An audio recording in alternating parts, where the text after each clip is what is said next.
Sri Mulyani libas tim ekonomi kampret dari segala sisi. Rizal sampai Prabowo dibikin malu 7 turunan. Mungkin Pak Rizal juga harus tahu.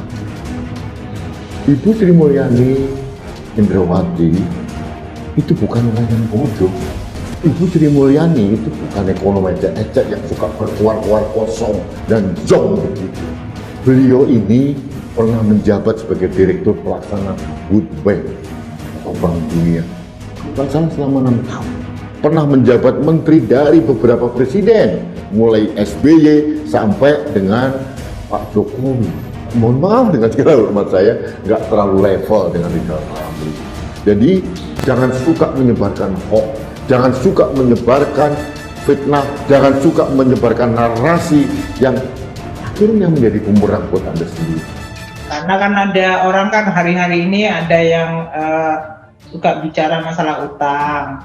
Sampaikan aja bahwa di Perpres 72 itu waktu anggaran APBN 2020 dengan estimasi defisit sekian, itu pembiayaannya adalah dari SBN, dari pinjaman, ada yang bilateral, ada yang multilateral. Jadi kalau waktu kita sedang menjalankan Perpres, jangan kemudian muncul reaksi-reaksi seolah-olah kita kayak orang yang belum punya rencana gitu loh, Pak.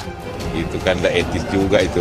Tentu kan tidak usah kita hiraukan yang gitu-gitu lah. Bukan hanya itu ngajar, sampai itu ngajar bagaimana berperilaku yang baik dan bagaimana mempunyai pikiran yang baik. Cara paling ampuh membuang rasa malu akibat dipecat tak bisa menjalankan tugasnya dengan baik adalah dengan mengumbar omong besar dengan penuh percaya diri. Mau isinya benar atau salah, emangnya gue pikirin. Yang penting ngablak dulu dengan kekuatan penuh demi menutupi kemaluannya, gara-gara dianggap gagal menunaikan tanggung jawabnya di masa lalu. Mereka ini sebetulnya memang para pakar. Prabowo adalah pakar di bidang militer. Jabatannya pun gak main-main. Prabowo tercatat sebagai Komandan Jenderal di Korps Komando Pasukan Khusus atau Danjen Kopassus dan juga Panglima Komando Cadangan Strategis. Prabowo juga berprestasi sebagai salah satu komandan operasi termuda dalam sejarah Angkatan Darat saat memimpin operasi tim Nanggala di Timur Timur. Rizal Ramli juga pakar matematika dan fisika.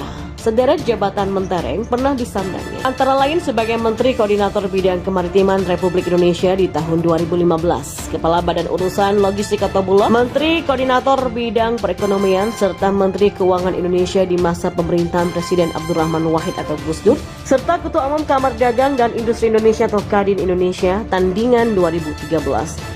Di tingkat internasional, Rizal Ramli juga pernah dipercaya sebagai anggota tim panel penasehat ekonomi PBB. Ya, keren-keren ya pencapaiannya. Sayangnya mereka justru tersesat dalam kesepakatan mereka sendiri. Penyebabnya adalah kesombongan yang tak bisa mereka kendalikan dengan baik. Mereka merasa lebih sehingga tak bisa diatur dan memang tidak mau diatur. Merasa lebih dari inilah yang membuat para pakar ini keblinger, tak bisa menempatkan diri dengan baik, baik itu kepada atasan ataupun kepada sesama rekan sekerja. Fatal ya.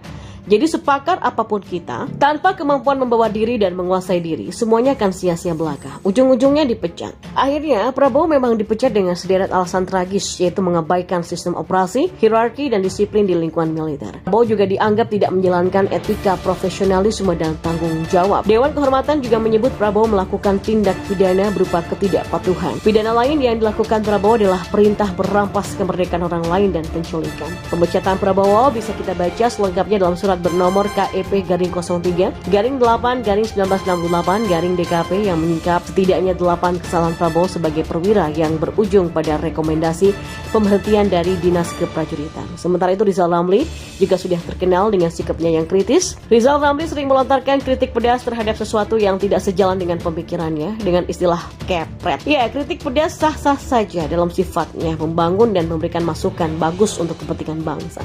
Sayangnya, sikap kritis si Raja Ngepret ini nggak bisa diimbangi dengan sikap yang elegan. Rizal Ramli juga lupa bahwa yang namanya kritikan itu bisa diterima, bisa juga tidak. Saat kritikannya nggak diterima, Rizal Ramli jadi nyinyir sana-sini, merasa lebih dari yang lain termasuk pada atasannya sendiri. Sikap semacam ini jelas merusak kekompakan barisan yang ada. Tidak ada yang keadaan yang lebih fatal dari sikap seorang bawahan yang tak bisa tunduk pada atasannya. Inilah ketersesatan para pakar dari kubu kampret yang berbuah pemecatan. Dan sekarang mereka-mereka inilah yang berusaha memecah belah kesatuan bangsa dan negaranya sendiri untuk memuaskan ambisi dan dendam pribadi mereka.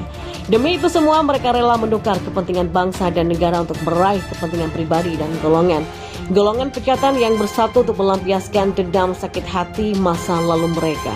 Saya, Anda, atau siapapun juga bisa membuat hitungan menurunkan tarif listrik. Efek dari penurunan itu akan menghantam dan membawa dampak apa saja dan kemana saja. Apakah juga sudah dihitung dan disampaikan Rizal Ramli pada Prabowo? Jujur saya tidak yakin dengan itu semua. Kalau sudah begini, siapa yang doyan terima laporan ABS asal Bapak senang? 100 hari pertama kata Rizal Ramli, 100 hari pertama dasmu plus lambemu, itu baru benar. Cara kerja dengan perhatikan keseimbangan inilah yang tidak dipunyai Rizal Ramli, sehingga menyebabkan dirinya dipecat oleh atasan sama seperti dengan Prabowo. Keadaan justru berbanding terbalik dengan cara kerja yang ditujukan Menteri Keuangan RI Sri Mulyani Indrawati yang berhasil meraih predikat Menteri Keuangan Terbaik se-Asia Pasifik 2019 sekaligus gelar Menteri Keuangan Terbaik se-Asia Pasifik 3 tahun berturut-turut mulai dari tahun 2017 yang disematkan oleh majalah keuangan Finance Asia. Hanya melihat fotonya saja sudah terasa begitu membanggakan. Tampak Sri Mulyani Indrawati sebagai satu-satunya Menteri Keuangan perempuan mengalahkan kaum Adam se-Asia Pasifik dalam hal pengelolaan keuangan negara. Bu Sri Mulyani terlihat sangat cantik mempesona sebagai satu-satunya perempuan di antara Menteri Keuangan pria di Asia Pasifik. Gelar yang sangat membanggakan ini diberikan pada Sri Mulyani karena jasanya bisa menjaga keseimbangan keuangan di Indonesia yang pasti mendatangkan dampak positif bagi keadaan Indonesia secara keseluruhan. Bu Sri bisa mengkolaborasikan dengan baik antara pemasukan, pengeluaran, pengembalian investasi, pengendalian harga, perhitungan hutang negara beserta pembayaran hutangnya dan pernak-pernik keuangan lainnya, hingga terciptalah yang namanya keseimbangan keuangan di Indonesia yang diakui oleh dunia. Fakta inilah yang sedang disangkali dengan sekuat tenaga oleh gerombolan kampret pecatan yang terus membiarkan dirinya hidup dalam rasa dendam dan sakit hati yang tak berujung. Benar-benar sifat yang sangat mengerikan.